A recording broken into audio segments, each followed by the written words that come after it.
तो अपने जो क्वेश्चन थे ये अपन कंप्लीट कर लेते हैं। राजस्थान राज्य व्यवस्था और प्रशासन। ठीक है, तो ये क्वेश्चन अपन आज कंप्लीट। तो क्या क्या पढ़ना है अपना? हाई कोर्ट पढ़ना है, राजस्थान सचिवालय पढ़ना है, सेक्रेटरीट पढ़ना है और जिला प्रशासन पढ़ना है आज के लेक्चर में।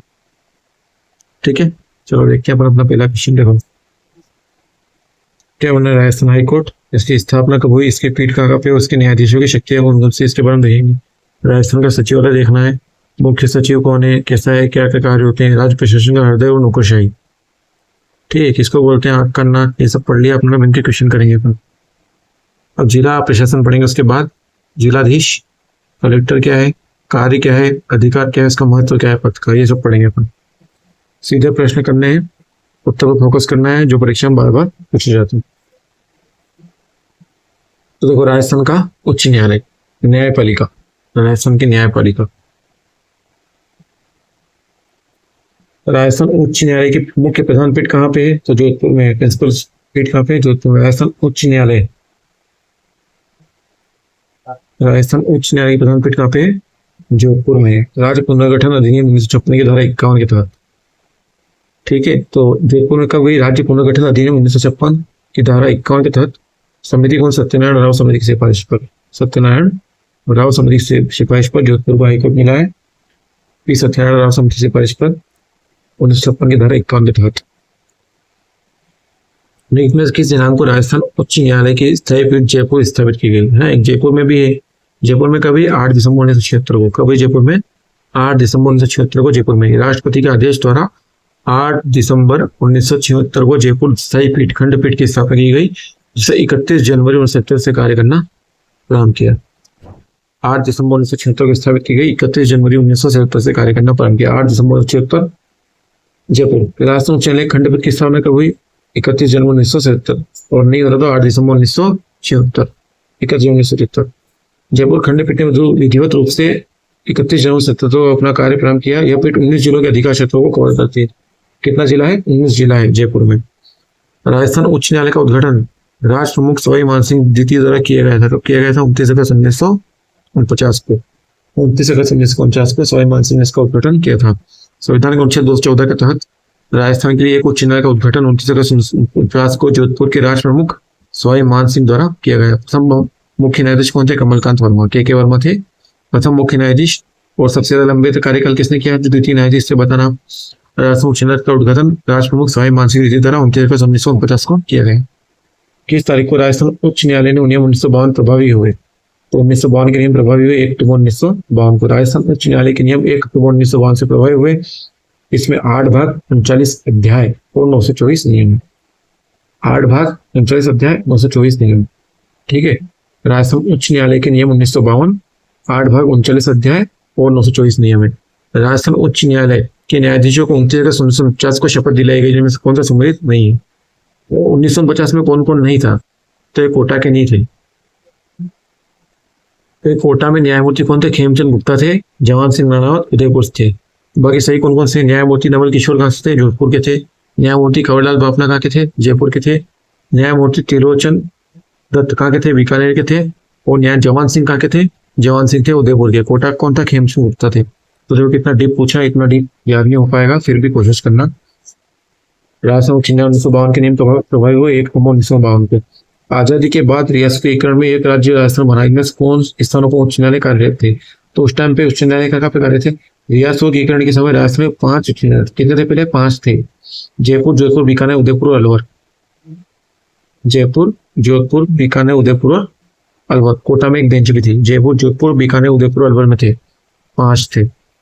निम्नलिखित में से कौन सा जिला राजस्थान उच्च न्यायालय के जयपुर पीठ के अधिकार क्षेत्र में नहीं आता है? तो 19 जिले आते हैं। भिलवाड़ा नहीं आता। भिलवाड़ा जिला जोधपुर मुख्य पीठ क्षेत्र के अंतर्गत आता है।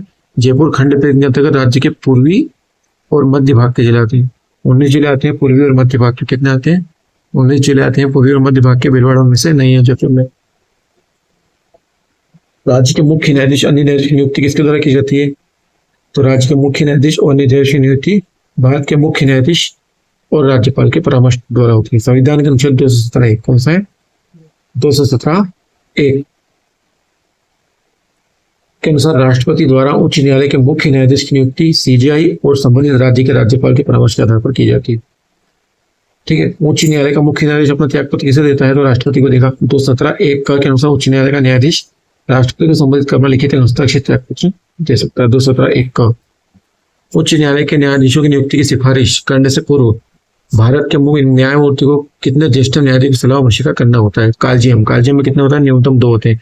कॉलेजियम सिस्टम होता है के तहत मुख्य न्यायमूर्ति को सर्वोच्च न्यायालय के 2 वरिष्ठतम न्यायाधीशों से सलाह लेनी होती है। तो कॉलेजियम सिस्टम में क्या होता है? जो चीफ जस्टिस है सीजेआई है, वो सर्वोच्च न्यायालय जो है अपना उसके 2 चीफ जो सीनियर जस्टिस होते हैं उनका सलाह पे करता है। भारत में उच्च न्यायालय किस न्यायाधीश की आयु के बारे में कोई प्रश्न उठता है तो उसका निश्चय कौन करता है? तो कौन करेगा? भारत का मुख्य न्यायाधीश से परामर्श राष्ट्रपति द्वारा हल होगा मुद्दा। भारत के मुख्य न्यायाधीश से परामर्श राष्ट्रपति द्वारा हल होगा। अनुच्छेद 217(3) के अनुसार आयु संबंधी विवाद का अंतिम निर्णय राष्ट्रपति करेगा। कौन करेगा? राष्ट्रपति करेगा। परंतु से भारत का मुख्य न्यायाधीश सीजेआई से परामर्श करना अनिवार्य है। कौन करेगा परामर्श?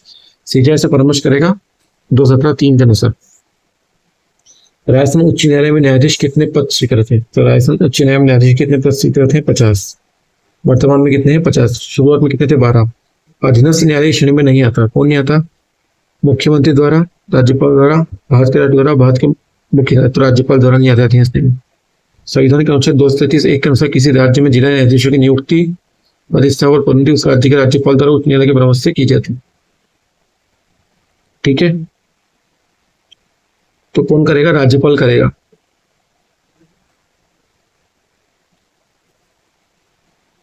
बाकी तीनों मुख्यमंत्री नहीं करेगा, भारत के राष्ट्रपति नहीं करेगा, भारत के मुख्य न्यायाधीश राज्यपाल द्वारा की। संविधान अनुच्छेद 233(1) के अनुसार किसी राज्य में जिला न्यायाधीश की नियुक्ति पद स्थापना पदोन्नति उस राज्य के राज्यपाल द्वारा उच्च न्यायालय के परामर्श से, हाई कोर्ट के परामर्श से राज्यपाल करेगा। 233(1) के अनुसार संविधान में कौन सा उच्च न्यायालयों में संबंधित है? तो अधीन संबंधित राजस्व मंडल। ठीक है, राजस्व मंडल एक अनुच्छेद 233 से 237 संविधान कौन से अनुच्छेद अधीनस्थ न्यायालयों से संबंधित है? तो 233 से 237 से अपना अधीनस्थ न्यायालय, ये अधीनस्थ न्यायालय 233। अब राजस्व मंडल क्या होता है देख लेते हैं। अगर अधिनियम प्रशासनिक संविधान के अधीनस्थ न्यायालयों की नई श्रेणी में सीधे नहीं आता है। तो अधीनस्थ, ये देखो उल्टा पुल्टा हो गया, इसलिए अधीनस्थ न्याय की श्रेणी में कौन नहीं आता है? ये राजस्व मंडल। इसका ऑप्शन यहाँ ठीक हो गया ना, ये यहाँ लिख देता हूँ, राजस्व मंडल। थोड़ा सा मिसप्रिंट हो गया। तो अधीनस्थ न्याय की श्रेणी में कौन नहीं आता? राजस्व मंडल नहीं आता है। और संविधान कौन से अनुच्छेद में 233 से 233 में होगा? ये अपना है अधीनस्थ न्याय। चलो आगे करते हैं।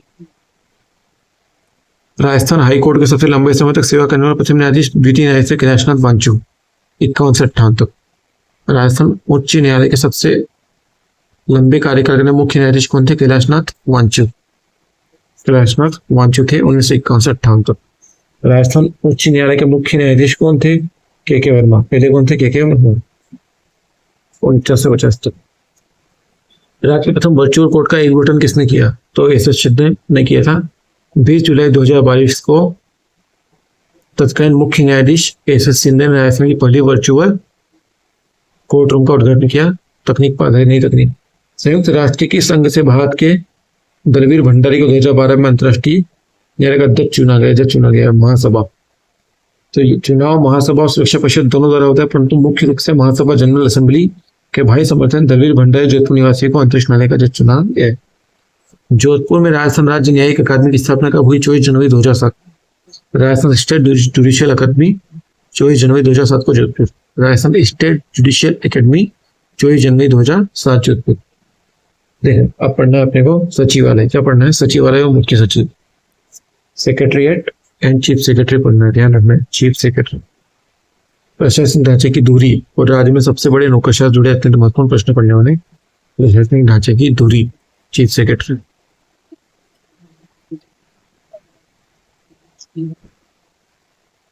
देखो चलो क्या है, निम्न में से कौन सा राजस्थान का मुख्य कार्यकारी अधिकारी होता है? सीईओ कौन होता है? मुख्य सचिव। सचिव चीफ सेक्रेटरी राज्य प्रशासन का किंग पिन होता है, दूरी होता है और सर्वोच्च कार्यकारी अधिकारी के रूप में कार्य करता है। ठीक है ना, मुख्य सचिव होता है, राज्य प्रशासन का किंग पिन होता है, दूरी होता है। राजस्थान में नौकरशाह संगठन का प्रमुख होता है। नौकरशाह संगठन का प्रमुख कौन होता है? मुख्य सचिव। सिविल सर्विसेज का सर्वोच्च अधिकारी होता है। नौकरशाही का मुख्य सचिव होता है और यह मुख्यमंत्री का मुख्य सलाहकार भी होता है। मुख्य सचिव के पद पर नियुक्त होने वाले अधिकारी का निम्न द्वारा चयन किया जाएगा। इसके द्वारा मुख्यमंत्री चयन करता है। मुख्य सचिव की नियुक्ति पूर्णतः मुख्यमंत्री के द्वारा ही की जाती है। इसमें क्या है? वरिष्ठता और योग्यता दोनों है। मुख्य सचिव के पद पर नियुक्त होने वाले अधिकारी का निम्न द्वारा चयन किया जाता है। कौन करेगा? मुख्यमंत्री ही करेगा। मुख्य सचिव की नियुक्ति पूर्णतः मुख्यमंत्री के द्वारा विश्वास और प्रशिक्षण अधिकारी वरिष्ठता योग्यता के आधार पर की जाती है। मुख्यमंत्री। राजस्थान में शासन सचिवालय की स्थापना तो हुई। सेक्रेटरीट कब बना? गवर्नमेंट सेक्रेटरीट कब बना? अप्रैल 1949 में। राजस्थान के एकीकरण के समय अप्रैल 1949 में गवर्नमेंट सेक्रेटरी की स्थापना कहाँ की गई? जयपुर में की गई। राजस्थान राज्य सचिवालय के निम्न पदाधिकारियों को अवरोही क्रम में उच्च स्तरीय नियमों में व्यवस्थित किया जाता है। सबसे पहले क्या आता है? मुख्य सचिव, उसके बाद शासन सचिव, उसके बाद अतिरिक्त सचिव, फिर उप सचिव। तो मुख्य सचिव, फिर कौन आएगा? शासन सचिव। मुख्य सचिव के बाद शासन सचिव 1-4, फिर उसके बाद 3 अतिरिक्त सचिव और उप सचिव सबसे आखिरी में। राजस्थान सचिव राज्य सचिव के पदों को उच्चतर से निम्नतम क्रम में विभाजित किए थे। उच्चतर से निम्नतम में क्या आएगा? मुख्य सचिव, मुख्य सचिव के बाद में शासन सचिव और फिर आएगा डिप्टी सेक्रेटरी। अच्छा, इसमें थोड़ा सा अलग है ना। तो देखिए, सबसे पहले क्या आता है? सेक्रेटरी। सबसे पहले क्या आता है? अंग्रेजी में सेक्रेटरी आएगा। फिर क्या आएगा? Special secretary. सेक्रेटरी के बाद स्पेशल सेक्रेटरी, फिर डिप्टी सेक्रेटरी और फिर असिस्टेंट सेक्रेटरी। तो secretary, special secretary, deputy secretary, assistant secretary, secretary, special secretary, deputy secretary, फिर असिस्टेंट सेक्रेटरी। मुख्य सचिव की सेवा अवधि निम्न पर निर्भर करती है इसके मुख्यमंत्री के साथ संबंधों पर। कोई निश्चित कार्यकाल नहीं होता। अधिकार उनके कार्य को सम्मिलित करना है। तो देखो, शासन सचिव क्या करेगा? शासन सचिव कार्य नीति निर्माण। क्या है शासन सचिव कार्य? नीति निर्माण। 1-4 है, ठीक है। शासन सचिव का कार्य क्या है? नीति निर्माण है। परियोजना अधिकारी का कार्यक्रम क्रियान्वयन करेगा। अनुभाग अधिकारी पर्यवेक्षण करेगा और सहायक लिपिक के कार्य करेगा, ठीक है। सहायक क्या करेगा? लिपि की कार्य। डी क्या करेगा? D2, थोड़ा सा इसमें मिस्टेक है, ठीक है। लिपि की कार्य कौन करेगा? लिपि सहायक करेगा। शासन सचिव नीति निर्माण करेगा। परियोजना अधिकारी कार्यक्रम का क्रियान्वयन करेगा। अनुभाग अधिकारी परीक्षण करेगा। अनुभाग अधिकारी करेगा, परीक्षण करेगा। इसको तो इस व्याख्या देख लेना। मुख्य सचिव के निम्न में से कौन से कार्मिक प्रशासन से संबंधित दायित्व नहीं है? तो मुख्य सचिव के दायित्व कौन से नहीं है? मंत्रिमंडल की बैठकों को बुलाने के लिए विशेष सूचना देना। मंत्रिमंडल की बैठकों को बुलाने के लिए सूचना देना ये इसका कार्य नहीं है। मंत्रिमंडल की बैठकों को बुलाना मंत्रिमंडल सचिव कैबिनेट सेक्रेटरीट का कार्य है। ये सीधे कार्मिक प्रशासन का हिस्सा नहीं, डिपार्टमेंट ऑफ पर्सनल इंस्ट्रक्शन का हिस्सा नहीं है। मंत्रिमंडल की बैठकों को बुलाना कैबिनेट सेक्रेटरी का कार्य है, कार्मिक प्रशासन का हिस्सा नहीं। राज्य के पूर्व मुख्य सचिव कार्यकाल के अनुसार व्यवस्थित कीजिए। सबसे पहले C.K. मैथ्यू 2012 में, फिर राजीव महिषी 2013 में, फिर है D.B. गुप्ता 2018 में। तो ऐसे क्वेश्चन भी आ रहे हैं आजकल। C.K. मैथ्यू, राजीव महिषी, निहाल चंद्र गोयल और फिर D.B. गुप्ता। प्रथम महिला मुख्य सचिव कौन थी? प्रथम महिला मुख्य सचिव थी कुशल सिंह। कौन थी? श्रीमती कुशल सिंह 2009। राजस्थान की पहला मुख्य सचिव थी, इनका कार्यकाल 2009 में था। श्रीमती कुशल सिंह पहली महिला मुख्य सचिव। राजस्थान के पूर्व मुख्य सचिवों का सही कालक्रम है तो B.G. रावत, फिर किशनपुरी, K.N. सुब्रमण्यम और भगत सिंह मेहता। भगत सिंह मेहता सबसे लंबे समय मुख्य सचिव रहे। तो ये भी देखो, ऐसे क्वेश्चन भी आ रहे हैं। वर्तमान मुख्य सचिव उषा शर्मा। उषा शर्मा कब तक रही? राजस्थान की मुख्य सचिव रही 1। कुशल सिंह पहली थी और दूसरी थी। सबसे छोटे कार्यकाल के राजस्थान के मुख्य सचिव कौन है? सबसे छोटे कार्यकाल के मुख्य सचिव कौन है? तो ये राजीव स्वरूप। कौन है सबसे छोटे कार्यकाल के? राजीव स्वरूप। राजीव स्वरूप का कार्यकाल मात्र कुछ महीनों का रहा है, ये सबसे छोटे कार्यकाल में गिना जाता है। इनके साथ निहाल चंद्र गोयल कार्यकाल जो छोटा रहा है। राज्य का मुख्य सचिव कार्य क्या करता है? राज्य का मुख्य सचिव कार्य करता है कैबिनेट सचिव, मुख्यमंत्री का सलाहकार, सचिवों का मुखिया, सिविल सेवा का प्रधान, राज्य का प्रधान, सभी ये होता है। मुख्य सचिव राज्य का प्रधान नहीं होता, ये नहीं होता है ना। हाँ, राज्य का प्रधान तो मुख्यमंत्री होता है या फिर राज्यपाल। हेड ऑफ स्टेट नहीं होता, वह राज्यपाल होता है। वह शेष सभी कार्य कैबिनेट सचिव, सलाहकार, सचिवों का मुखिया का कार्य करता है। उषा शर्मा राजस्थान की क्या है? वर्तमान मुख्य सचिव थी उस टाइम पे, ठीक है। जिला स्तर पर कानून व्यवस्था बनाए रखना किसका दायित्व है? जिलाधीश। यद्यपि पुलिस अधीक्षक सहायता करते हैं, परंतु जिला स्तर पर कानून व्यवस्था लाइन ऑर्डर का अंतिम दायित्व जिलाधीश, डिस्ट्रिक्ट मजिस्ट्रेट ने कलेक्टर का ही होता है। चलो पढ़ना है अपने को भाग 3, जिला स्तरीय प्रशासन, डिस्ट्रिक्ट लेवल एडमिनिस्ट्रेशन पढ़ना है अपने को। सरकार की आंख, कान और बाहें। सरकार की आंख, कान और बाहें। जिला कलेक्ट्रेट और मजिस्ट्रेट के कार्य से जुड़े सर्वाधिक महत्वपूर्ण प्रश्न पढ़ने अपने को सरकार की आंख कान और बाहें। किस जिले में प्रमुख जनगणना माना जाता है? जिले का प्रमुख जनगणना अधिकारी कौन रहता है? जिला कलेक्टर रहता है। हो सकता है अभी क्वेश्चन है, जनगणना आ गई। जिला दंड नायक के रूप में कलेक्टर की शक्तियां हैं। मजिस्ट्रेट के रूप में कलेक्टर शांतिपूर्ण होने से रोकता है, पुलिस थानों का निरीक्षण करता है और पासपोर्ट भी जारी करता है। तो कलेक्टर क्या करेगा? शांतिपूर्ण होने से रोकेगा, पुलिस थानों का सुपरविजन करेगा, विदेशियों पासपोर्ट की जांच करेगा। नियम में से कौन सा कार्य दंड नायक मजिस्ट्रेट के रूप में कलेक्टर में नहीं थे? तो पुलिस पर नियंत्रण करेगा और कौशल का निरीक्षण भी करेगा। कलेक्टर है वो विदेशियों परिपत्र जारी करेगा, भू राजस्व का एकत्रीकरण नहीं करेगा। भू राजस्व का एकत्रीकरण करना कलेक्टर का राजस्व अधिकारी का कार्य है, ना कि दंड नायक का कार्य है ना। तो कलेक्टर है ना राजस्व अधिकारी भी है, इसलिए उसका दंड नायक के रूप में कार्य उसका नहीं है ना। पुलिस पर नियंत्रण का कार्य, कौशल निरीक्षण कार्य है और विदेशियों परिपत्र जारी करना दंड नायक के रूप में है। भू राजस्व एकत्रित करना उसका राजस्व अधिकारी के रूप में कार्य है, ठीक है। दंड नायक के रूप में उसका कार्य नहीं। ये देखो यहाँ का ऑप्शन इनका गया है, प्रिंट हो गया ई, ठीक है। अब देखो अगला क्वेश्चन, सरकार की आंख कान तथा बाह जिले में कौन कार्य करता है? जिलाधीश। जिलाधीश डिस्ट्रिक्ट कलेक्टर जिले में राज्य सरकार की आंख कान नाक और बाह, आंख कान और बाह निम्न में से कौन सा कार्य जिलाधीश मजिस्ट्रेट के रूप में कार्य में शामिल नहीं है? तो कौन सा शामिल नहीं है? कोषागार पर्यवेक्षण है, कारागार निरीक्षण भी है, दावा रहित संपत्ति निराकरण भी होता है, स्थानीय निकाय पर नियंत्रण नहीं करता है। वो स्थानीय निकायों पर नियंत्रण प्रशासनिक विकास कार्य है, तो दंड नायक मजिस्ट्रेट के न्यायिक कार्यों के अंतर्गत नहीं आता है, ठीक है। दंड नायक या मजिस्ट्रेट के अंतर्गत नहीं आता। कौन सा नहीं आता? जिलाधीश के अंतर्गत। निम्न में से कौन सा कार्य राजस्थान जिला कलेक्टर से संबंधित नहीं है? तो जिला कलेक्टर संबंधित नहीं। स्थानीय स्वयं शासन के निकायों के चुनाव की सूचना जारी करना, ये इसका संबंधित नहीं। इनमें से कौन सा कार्य राजस्थान में जिला कलेक्टर से संबंधित नहीं है? स्थानीय शासन के निकाय चुनाव की अधिसूचना जारी करना, इसका कार्य नहीं। स्थानीय शासन के निकाय चुनाव की अधिसूचना राज्य निर्वाचन आयोग जारी करता है या राज्य सरकार द्वारा जारी की जाती है। कलेक्टर चुनाव अधिकारी के रूप में कार्य करता है। इनमें से कौन सा कार्य कलेक्टर का नहीं है? तो भू राजस्व का एकत्रीकरण करेगा, वो कानून व्यवस्था का रखरखाव भी करेगा, भू दस्तावेजों का संरक्षण भी करेगा, ये इनकम टैक्स कार्य, आय का एकत्रीकरण कलेक्टर करेगा। जिला महिला समिति की अध्यक्षता कौन करेगा? जिला कलेक्टर करेगा।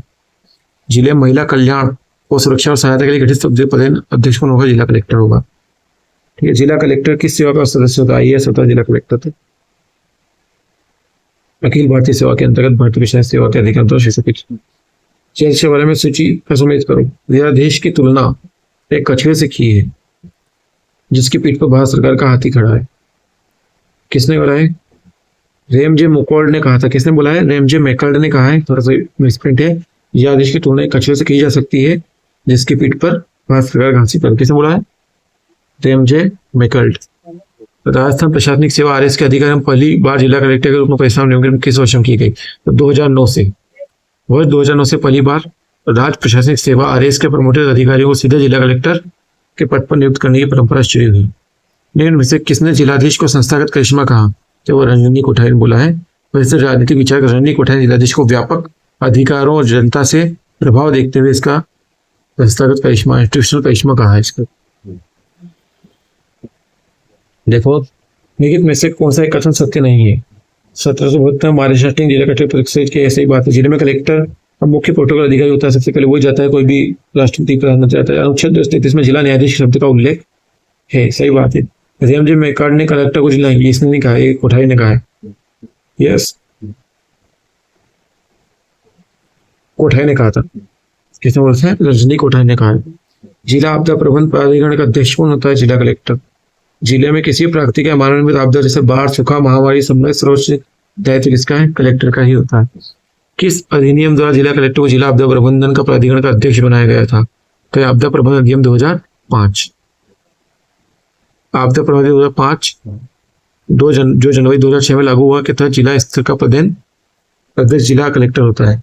किस योजना का उद्देश्य लंबित राजस्व अदालती मामलों को निपटाना है? तो ये न्याय आपके द्वार राजस्व लोक अदालत के माध्यम से लंबित मुकदमों, राजस्व विवादों जैसे भूमि बंटवारा, नामांतरण, विस्तारण के लिए सरकार न्याय आपदा अभियान चलाया गया था। ठीक है, क्या करना? निरंतर अभ्यास करना है, सही मार्गदर्शन, कठिन परिश्रम का परिणाम क्या है? सफलता। लगे रहो, आगे बढ़ते रहो, हमारी सफलता निश्चित है। थोड़ा सा देख लेते हो।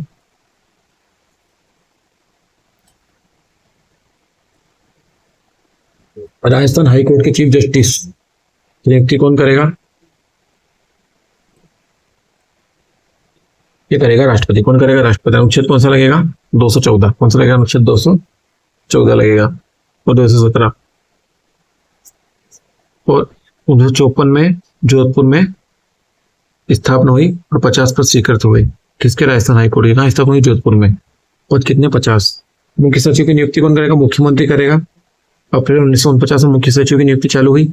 नौकरशाही का प्रमुख होता है, सीएम का मुख्य सलाहकार भी होता है। जिला कलेक्टर क्या होता है? राज्य सरकार का आईएएस कैटेगरी का होता है जिला कलेक्टर, राज्य सरकार को सूचना देता है। 1772 में पद सचिव बोर्ड हस्टिंग द्वारा। कार्य क्या है? राजस्व एकत्रीकरण, मजिस्ट्रेट, आपदा प्रबंधन। अधीनस्थ न्यायालय किसके द्वारा? राज्यपाल द्वारा। क्या होता है? अधीनस्थ न्यायालय होता है अनुच्छेद 233 से 37 राज्यपाल द्वारा। जिला न्यायाधीश की नियुक्ति राज्यपाल करता है। कौन करता है? राज्यपाल। ठीक है, 54 क्वेश्चन पढ़े अपना। Thank you very much. लगे रहो, जुटे रहो, सिलेक्शन लो, आगे बढ़ो। जय हिंद, जय भारत, जय एसटीसी क्लास।